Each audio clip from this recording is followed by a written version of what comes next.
Welcome back, good healthy morning. और आप सबको 14 अगस्त जो है अगर आप डिजर्व करते हैं तो बहुत बहुत मुबारक हो। अच्छा जी, हम लोग बात कर रहे थे रूट कनाल वर्सेस इम्प्लांट्स के। ये इम्प्लांट का क्या ऑप्शन होता है, रूट कनाल का क्या ऑप्शन होता है। ब्रेक पे जाने से पहले हमें कॉल आई थी और ने बड़े जनरल से सवाल किया, बिकॉज काफ़ी सारे लोगों का यही इशू होता है कि उनके दांत जो है आफ्टर अ वाइल जो है पेल येलोइश टिंज लेना शुरू कर देते हैं। शुरू शुरू में बड़े अच्छे होते हैं। डॉक्टर साहब, हम अच्छे दांत कैसे आते हैं? सफेद सफेद अच्छे दांत साफ रखने से आते हैं और सफाई करवाने से आते हैं। वो साफ भी रखते हैं, हाँ। सफाई भी कराते हैं, फिर भी आफ्टर अ वाइल एक एज के साथ येलोइश होने लगता है। बिल्कुल हो जाते हैं, क्योंकि विद एज जो है दांत येलो होते हैं। ये नेचुरल प्रोसेस है। अगर आपको ज़्यादा एस्थेटिकली प्लीजिंग नहीं लग रहा है तो क्लीनिंग या स्केलिंग, जिसको हम कहते हैं डेंटल टर्म स्केलिंग हम इस्तेमाल करते हैं, आप ब्लीचिंग करा सकते हैं। ब्लीचिंग करा सकते हैं। ब्लीचिंग ऑफ टीथ है, उससे ये कि will get like pearly white smile. बहुत ज़्यादा उससे फ़र्क मतलब आपका जो शेड है उससे 2-3 शेड्स डाउन हो जाता है। बिल्कुल ठीक है। अच्छा, वो तो चलो हो गया। अब हर एक के लिए रिकमेंडेड भी नहीं है बाय द वे ब्लीचिंग। देखिए, अगर आपको सेंसिटिविटी नहीं है, कोई आपके बॉर्डर लाइन ऐसे सिम्टम्स नहीं है जो कॉन्ट्रा इंडिकेट करें इस ट्रीटमेंट को, तो कोई रीज़न नहीं है कि आप ना लें। अगरचे if you have got healthy teeth माशाल्लाह से and they are not sensitive और आपकी पॉकेट में थोड़े पैसे भी हैं तो बी वेरी ऑनेस्ट एक्सपेंसिव। हाँ, एस्थेटिक ट्रीटमेंट वाकई में एक तो डेंटल वैसे भी थोड़ा, और ये कि एस्थेटिक डेंटिस्ट्री थोड़ी हो जाती है एक्सपेंसिव। तो ये कि डिपेंड करता है ना आप जा कहाँ रहे हैं। ये भी तो डिपेंड करता है ना। ये भी डिपेंड करता है, हर जगह तो नहीं एक जैसी होती है। हर जगह तो नहीं होता। ठीक है जी, तो वो ये कर। अच्छा, दूसरों को कहते हैं कि मैंने घर में नमक भी लगा के देख लिया दांतों पे, तो बेकिंग सोडा भी लगा के देख लिया। वो जो सारे पागलपना होता है ना कि ये भी लगा लो वो भी लगा लो, हुआ था कुछ भी नहीं है। तो वो ये सब मसला कर चुके हैं। बिल्कुल, बहुत सारे लोग ऐसे करते हैं। बल्कि लोग आके इंटरनेट पे भी ऐसी टिप्स पढ़ते हैं और आके बताते हैं कि डॉक्टर साहब ये हमने सोडा का पढ़ा था, ये पढ़ा था, हम ये कर रहे हैं, इस तरह कर रहे हैं। तो यू नो इट्स लाइक कि अगर आप ट्राई कर रहे हैं, आपको फ़र्क पड़ रहा है तो let's take something different. Otherwise इतना मेहनत करने की ज़रूरत नहीं है। अपने दांतों को साफ़ रखें, एक्सटर्नल स्टेन्स उससे हट जाएंगे। जो over a period of time yellowness हो रही है, इंटरनल स्टेन्स आ रहे हैं और आपका कोई ऐसा मसला नहीं है, तो आपकी ब्लीचिंग से सही हो जाएंगे। इट्स नॉट समथिंग के नहीं हो सकती है ना। सब हो जाता है जी, कोई इतना खास मसला नहीं है। लेकिन उसके लिए खुदा के लिए वो दांत सफ़ेद साफ चिट्टे करने वाली टूथपेस्ट मत यूज़ कीजिएगा प्लीज़। डॉक्टर साहब, उन टूथपेस्टों ने क्या किया है हमारे साथ, और लोग जो इस्तेमाल कर चुके हैं क्या क्या उनके ऊपर रिजल्ट आ चुके हैं? पता है, बहुत सारी ऐसी टूथपेस्ट होती हैं जो कि जैसे मार्केट में हैं कि वाइट हो जाएंगे, या इन स्पेशल इन कंडीशंस के लिए मैं नाम नहीं लूँगी कि इनके बहुत दांत वाइट हो जाएंगे। जब तक कि बहुत ज़्यादा रिसर्च ना हुई हो तो मैं तो रिकमेंड नहीं करती अपने पेशेंट्स को। इट्स लाइक कि आप वो चीज़ इस्तेमाल करें जिस पे रिसर्च हो चुकी है, जिस पे उसके रिजल्ट्स आ चुके हैं, उसका लॉन्ग टर्म उसके क्या इफेक्ट्स हैं वो पता चल चुके हैं, देन यूज़। और उनमें जो इतने बड़े बड़े एब्रेसिव पार्टिकल्स होते हैं, उनमें जो डिसॉल्विंग केमिकल्स हैं, वो सब तो मतलब यूज़ करने में शुरू में बड़े अच्छे होते हैं जी। दांत आपके एकदम सफेद होंगे। लॉन्ग टर्म इफेक्ट्स नहीं पता ना, तो इसलिए लॉन्ग टर्म इफेक्ट्स तो हम बीइंग डेंटिस्ट तो हम इमेजिन कर सकते हैं। एक्सट्रीम सेंसिटिविटी, बहुत सख्त दर्द, दांतों की सुपरफिशियल लेयर उतर जाना, ओए होए, फिर तो जी बस वो उतर गई ना तो वो रिपेयर नहीं होती, वो कभी दोबारा वापस नहीं आते। वो अगर आपने अपने हाथों से गवा दी तो गवा दी, और वो ये स्टुपिडीज करके लोग अपने हाथों से गवा देते हैं। ठीक है जी, ये बात हो गई। अब let's come back to implant and root कनाल।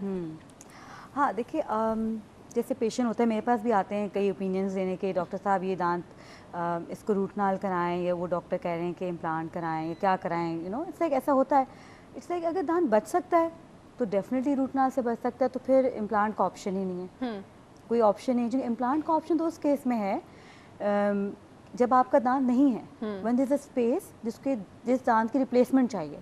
तो मेरे मुताबिक तो रूट कनाल वर्सेस इम्प्लांट की ऐसी चीज़ इट्स समथिंग के these things should not be compared. If there is a tooth that needs to be, if there is a space that needs replacement by a tooth, तो फिर आप आप prosthesis जो भी आपने लगाने हैं, आप इम्प्लांट लगाएं, आप ब्रिज लगाएं, उस वक्त आप ये सोचें।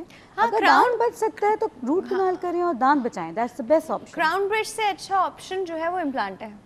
बिल्कुल, ब्रिज से पहला एग्जैक्टली वो बिल्कुल हम एग्री करेंगे, मैं भी उस पर एग्री करूँगी, क्योंकि ब्रिज में होता है ये कि दे आर टू टीथ, जैसे आगे और पीछे के दांत हैं। अब एक दांत मिसिंग है, आपने आगे और पीछे के दांतों को कट किया। अगर चीज देखें दांत बिल्कुल दे आर अनटच टीथ, उनमें कोई फिलिंग नहीं हुई हुई है, माशा से हेल्दी टीथ, आप उनको कट करके उस पर आप ब्रिज देंगे तो वो ज़रा ज़्यादा, it's not a very conservative option.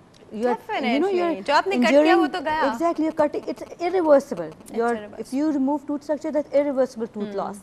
So what happens is कि आप उस केस में ज़ाहिर बात है इम्प्लांट आपकी बोन भी बल्कि कंजर्व करता है, आपकी बोन में वरना ओवर अ पीरियड में आपकी बोन भी कम होती रहती है अगर वहाँ पे दांत नहीं होता है तो इट्स अ बेटर ऑप्शन कि आप उस केस में आप करें, क्योंकि ये भी हो सकता है कि आपको वो दांतों की भी रूट नाल करने पड़ जाए अगर ब्रिज कटिंग में सेंसिटिव हो जाए वो दांत.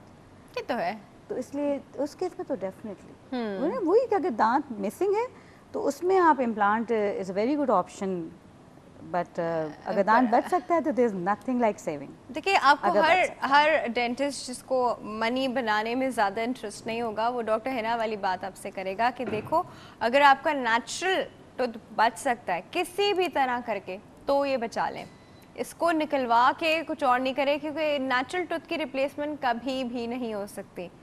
जिस तरह एक माँ की रिप्लेसमेंट कभी नहीं हो सकती, let me quote it that way, इस तरह एक नेचुरल दांत की रिप्लेसमेंट कभी नहीं हो सकती. चाहे आप इसके ऊपर कोई भी सब्स्टिट्यूट लगाएं वो रहेगा सब्स्टिट्यूट ही, उसके अपने इश्यूज और प्रॉब्लम्स रहेंगे. ठीक है. और ये हो नहीं सकता कि अगर आपने कुछ भी लगा दिया और वो टक करके सेट हो गया, जो सारी लाइफ निकल गई उसके साथ. डॉक्टर हिना भी देखती हैं, हम भी देखते हैं, ऐसे केसेस आते रहते हैं कि क्राउन ब्रिज लगा था, इम्प्लांट लगा था, फेलियर हो गया, ये हो गया, वो हो गया. बिल्कुल हर चीज़ में सक्सेस और फेलियर रेट है. रूट कनाल में भी फेलियर या जिसको हम फ्लेयर अप्स कह रहे होते हैं होता है, हर चीज़ में होता है. इट्स जस्ट दैट कि अगर दांत रूट कनाल के बाद क्राउन देख के आप फंक्शनली उसको बचा सकते हैं, उसका प्रोग्नोसिस अच्छा है तो try to save the tooth. अगर ज़ाहिरी बात है अगर इतना ख़राब दांत है कि you can not save it, then get it extracted and then think in terms of giving an implant. हाँ वो आपको डेंटिस्ट खुद ही बता देगा कि हाँ अब इसकी एक्सट्रैक्शन ही हो सकती है और कुछ और नहीं हो सकता. वो आपको डेंटिस्ट खुद ही बता देगा. वो भी बड़ी गई गुजरी कंडीशंस में डेंटिस्ट इस पॉइंट पे आता है, वरना वो तब भी नहीं आता. उसकी तब भी कोशिश होना ही चाहिए कि रूट कनाल वर्सेस एक्सट्रैक्शन वाली ऑप्शन होनी चाहिए कि रूट कनाल से बच सकते हैं तो बचाएं, नहीं बच सकते तो एक्सट्रैक्ट करें, फिर आप जो भी दें इम्प्लांट दें आप ब्रिज. अच्छा रूट कनाल से लोग बहुत डरते हैं डॉक्टर है ना, बहुत डरते हैं. वो कहते हैं रूट कनाल तो उतने सिटिंग्स का प्रोसीजर है और रूट कनाल में तो बहुत दर्द होता है, तो रूट कनाल में तो बड़े बड़े इंजेक्शन लगते हैं, तो रूट कनाल से लोग बहुत डरते हैं. थोड़ा डर निकाले ना उनका. एक तो ये कि बड़े बड़े इंजेक्शंस नहीं लगते. हाँ. और दूसरा ये कि जब भी इंजेक्शन लगाएं तो टॉपिकल एनेस्थीसिया लगाने के बाद इंजेक्ट करें. टॉपिकल एनेस्थीसिया से ऊपर की जो है आपका एनेस्थाइज हो जाएगा तो आपको जब आप नीडल प्रिक होगा तो कम महसूस होएगा. मल्टीपल विजिट से आजकल जो है अगर कंडीशन इंडिकेट करे तो सिंगल विजिट में भी हो जाता है, डिपेंडिंग के दांत का इनिशियल कंडीशन कैसी है. तो इसलिए हमारी तो यही कोशिश होती है कि जितना पेन फ्री कर दें ट्रीटमेंट. लेकिन अगर पेशेंट के ही ऑलरेडी पहले से ही दर्द है या पेन थ्रेशोल्ड कम है तो हो सकता है कि उसको दर्द हो. जैसे कई मेरे पेशेंट होते हैं कि एक उनके मुंह में जैसे अगर 2-3 रूट कनाल हैं, एक दांत में दर्द हुई, दूसरे में बिल्कुल महसूस ही नहीं हुआ. तो I always tell my patients कि ये हो सकता है कि आपको एक दांत में दर्द हो दूसरे में ना हो, या अगर दोनों में ही ना हो. आपके डिपेंड करते हैं इनिशियल डायग्नोसिस भी क्या है. इसमें एक और बड़े मज़े की बात पेशेंट्स ये करते हैं, बड़े मज़े से कहते हैं, वो कहते हैं कि दांतों की जो होती है ना वो एक डोरी होती है. हाँ दांतों की एक डोरी होती है, एक निकाला था बाकी सारे टक टक टक टक टक टक करके निकल जाएंगे. बहुत इससे भी डरते हैं, लो जी दांत नहीं निकालना, अब तकलीफ लेके बैठे हुए हैं मुंह में, दांत नहीं निकालना क्योंकि फिर ये डोरी टूट जाएगी तो फिर बाकी सारे मोती खुद ही गिर जाएंगे. This is the explanation. I mean doctor साहब भी हंस रही हैं, बट ये ऐसी बातें करते हैं. प्लीज डॉक्टर साहब इसको क्लीन. काफ़ी लोग ऐसी बातें करते हैं कि ये एक दांत टूटेगा तो दूसरे भी दांत हो जाएंगे, या क्या कहते हैं उनको ये डर होता है कि आप गलत दांत ना निकाल दें, कि फेयर्स होते हैं कि आप डॉक्टर साहबा कोई दे हैव दिस फेयर्स कि वही दांत निकालेंगे दूसरा तो नहीं. और अगर अक्लदार में होता है कि अकल तो नहीं कम हो जाएगी, या एक और फेयर होता है कि आंखें तो नहीं इफेक्ट हो जाएंगी आई साइड अक्लदार से. तो ये फेयर्स ही हैं, ऐसा कुछ नहीं होता है.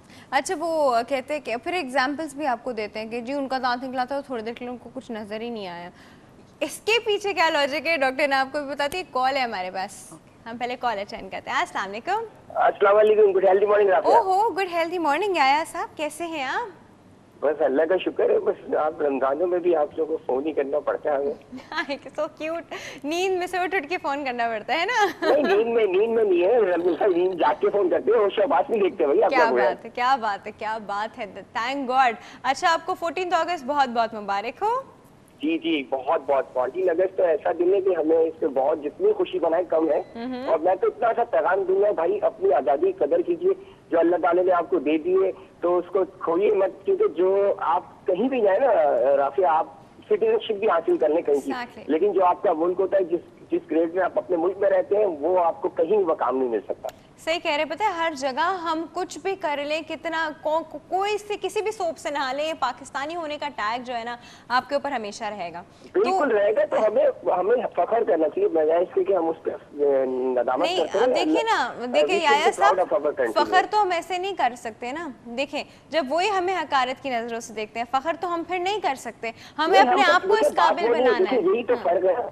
आप अपनी जब खुद ही को सब असल में हम सब अपना मैसेज भूल गए ना, अल्लाह इकबाल का मैसेज भूल गए, जब तक अपनी खुद ही को कर बुलंद बुलंद करेंगे, इतना, तो आपको अजीब एग्जैक्टली, बनाया जाएगा। दैट्स माय पॉइंट कि आप अपने आप को इस काबिल बनाओ कि वो आपको ऐसे Definitely, देखे ही ना, आपको definitely, they will definitely. Not look down on you at all. सही। Right, exactly. अच्छा, हमारे जी वो पोल का सवाल का जवाब देंगे आप। जी, हमारे बोलिए। पोल का सवाल है कि मुझे बताइए कि आप आज भी पाकिस्तान के बारे में ऑप्टिमिस्टिक हैं? हो है, बिल्कुल, मैं तो बहुत ऑप्टिमिस्टिक आदमी हूँ और अल्हम्दुलिल्लाह हमेशा रहेंगे, as a Muslim, as a Pakistani, we hope जब तक सांस बाकी रहेगी। क्योंकि अगर हम ऑप्टिमिस्टिक नहीं होंगे तो हम, मेरे ख्याल में हम डिप्रेशन में चले जाएंगे। We should be optimistic. सही, अगर ऑप्टिमिस्टिक नहीं होंगे तो डिप्रेशन में चले जाएंगे। सही कह रहे। चलिए जी आया साहब, thank you so much for your call. अच्छा, थैंक यू। बहुत बहुत शुक्रिया आपकी कॉल का। बड़ी अच्छी बात, हमारे बड़े रेगुलर कॉलर हैं, बड़ी अच्छी बातें करते हैं, हमेशा उनके ओपिनियन बड़े मैटर करते हैं, हमारे बड़े स्ट्रेट फॉरवर्ड, सिंपल और ब्लंट इंसान है। तो मतलब ये वो चीज़ है जो हमने उनके बारे में अब तक जज कर ली है कि माशाल्लाह बिल्कुल ही बड़े अच्छे पॉइंट ऑफ व्यूज़, बड़े सीधे पॉइंट ऑफ व्यूज़ होते हैं, गलत गलत है, सही सही है। So I really like his point of views. अच्छा जी, यहाँ पे हमारे प्रोग्राम का जो टाइम है वो बिल्कुल I just want to say you asked something before this. Actually, we went for this call. वो कड़ी से बात थी बात। कड़ी सी बात, चले जी बात आगे पीछे होके फिर से आ जाएगी बात, तो क्या मसला है को, लेकिन अभी आ नहीं सकती ना बात क्योंकि सेगमेंट का टाइम खत्म है। Doctor Tayyaba, thank you so much for coming. बहुत बहुत शुक्रिया आपके आने का, बड़ी अच्छी बातें फिर उन्होंने आप लोगों की कंफ्यूजन सी क्लियर की। लेकिन अभी वक्त हो गया छोटे से ब्रेक का, और ब्रेक के बाद हम बात करने वाले हैं 14 अगस्त पे। व्यूअर्स कहीं नहीं जाएगा, विल बी राइट बैक।